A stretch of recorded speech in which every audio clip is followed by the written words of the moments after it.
Bonjour à toutes et à tous, bienvenue dans cette nouvelle édition. On est ensemble pendant 8 minutes pour faire un point sur l'actualité, tout ce qui se passe près de chez vous. Et on commence ce flash en parlant de quelque chose que les lycéens savent très bien dans 2 semaines. C'est le début des épreuves du baccalauréat. Les révisions ont donc commencé pour les élèves de terminale. Chacun sa technique pour digérer le programme de l'année, seul à la maison, entre amis ou avec un coach. Christelle d'Allongeville est coach scolaire pour Catalunya depuis 2012 et régulièrement, elle aide des élèves à reprendre le fil de leur scolarité pour atteindre leur objectif, bien souvent de meilleures notes et décrocher le bac à l'arrivée. Alors pour cela, le coach utilise des tests et des jeux adaptés pour mettre l'élève en confiance. Son taux de réussite est presque de 100%, mais pour ça, il faut quand même compter 60 euros de l'heure. Écoutez plus d'explications au micro de Marco Sailly. Pour un coaching, je dirais, d'organisation, donc travailler sur la méthodologie, comment apprendre, comment réviser, comment s'organiser en cours, comment être plus concentré. Ça varie entre 3 et 5 séances. Sur le coaching d'orientation, on est plutôt sur 5-7 séances, puisque là, il y a beaucoup plus de tests. Il y a un travail sur le potentiel de l'élève, sur ce qu'il aime faire, sur ses valeurs, les valeurs professionnelles, le prendre en compte aussi, je dirais, l'entourage familial. Donc il y a beaucoup plus de tenants à prendre en compte et donc là on est plus sur 5-7 séances. Fait divers maintenant, et lundi dernier, le 27 mai, le corps sans vie d'une quadragénaire a été retrouvé dans un appartement de la rue du Général de Gaulle à la Madeleine. Grâce aux images de vidéosurveillance, la police a pu interpeller 4 personnes qui ont été écrouées dans différents centres pénitentiaires de la région, dont l'ex-compagnon de la victime. Retour sur les principaux éléments de cette affaire tout de suite avec Idil Gunay. Et il faut dire que l'enquête s'est dénouée rapidement avec l'interpellation du meurtrier présumé 2 jours après la découverte du corps de Nathalie Debailly.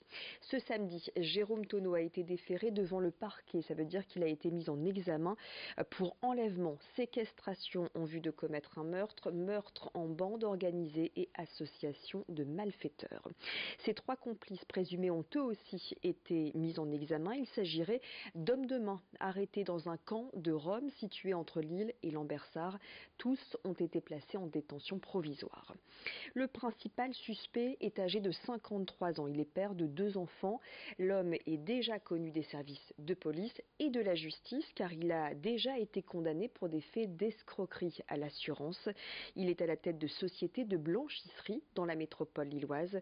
Et la semaine dernière, devant les enquêteurs, il a reconnu avoir porté les coups de cutter mortels à Nathalie Debailly. La victime, une Marcoise de 47 ans, était mère de 2 enfants. Elle travaillait pour la Société Générale. Lundi 27 mai, alors qu'elle se rendait à son travail, elle a été enlevée par 3 hommes dans un parking souterrain du centre-ville de Lille. C'est un témoin qui a donné l'alerte. L'enquête se poursuit pour déterminer les rôles de chacun dans cette affaire et surtout le mobile du meurtre. La victime et l'agresseur présumé étaient séparés depuis plusieurs mois et selon nos confrères de France 3 Régions, Nathalie Debailly avait déposé une main courante à l'encontre de son ex-compagnon pour menace. Allez, tourisme maintenant. Et en juin dernier, Cassel était élu village préféré des Français dans l'émission présentée par Stéphane Bern sur France 2. Une reconnaissance pour ce village typique des Flandres. Et depuis l'élection, la fréquentation a été multipliée par 2 voire 3 d'après l'office de tourisme du village. Depuis la diffusion de l'émission, ce sont 25 000 personnes qui ont franchi les portes de l'office cassellois. Si on prend en compte une estimation nationale des offices de tourisme, seuls 10% des gens se rendent donc dans un office de tourisme pour découvrir une nouvelle ville, ce qui fait donc une sacrée augmentation de fréquentation dans le village de Cassel. Cette émission, mais aussi et surtout cette victoire a donc été une bonne chose pour celui qui sera remplacé par un autre village préféré des Français. La prochaine émission, ce sera le 26 juin prochain. On a senti les effets tout de suite dès le lendemain de l'élection et ces effets perdurent et perdurent encore en ce moment, perdurent encore là sur le mois d'avril et même mai 2019 puisqu'on a une fréquentation qui est quasiment doublée par rapport à l'année dernière. Au niveau de l'office de tourisme du bâtiment en lui-même, c'est vrai qu'on a réussi à compter entre 10 à 12 000 personnes sur l'été, sur les mois de juillet et août qui sont passés, juillet-août 2018. Maintenant, nationalement, on sait que tout le monde ne passe pas par l'office de tourisme, on a des statistiques pour ça, et donc on pourrait estimer une fréquentation globale, je dis bien c'est une estimation, entre 80 et 100 000 personnes environ qui sont venues l'été dernier sur Cassel et qui ensuite se sont diffusées sur les communes aux alentours pour venir tester et goûter cette authenticité à la flamande. Et puis l'aérodrome de Bondues accueillera les qualifications pour le championnat de France de barbecue à l'occasion du Ch'ti Barbecue Festival les 15 et 16 juin prochains. Cette première édition locale va rassembler une vingtaine d'équipes qui sera composée chacune de 4 candidats et d'un coach. La compétition verra s'affronter des experts de la grillade devant un jury composé de professionnels du barbecue et de la restauration. Ils disposeront de 2h30 pour réaliser leur plat en fonction de 3 catégories, le porc, le bœuf et une gastronomie du Nord avec la bière comme ingrédient imposé. Pour espérer gagner, il faudra un peu de créativité sur les sauces ou les épices, mais aussi et surtout évidemment réussir une cuisson de viande parfaite.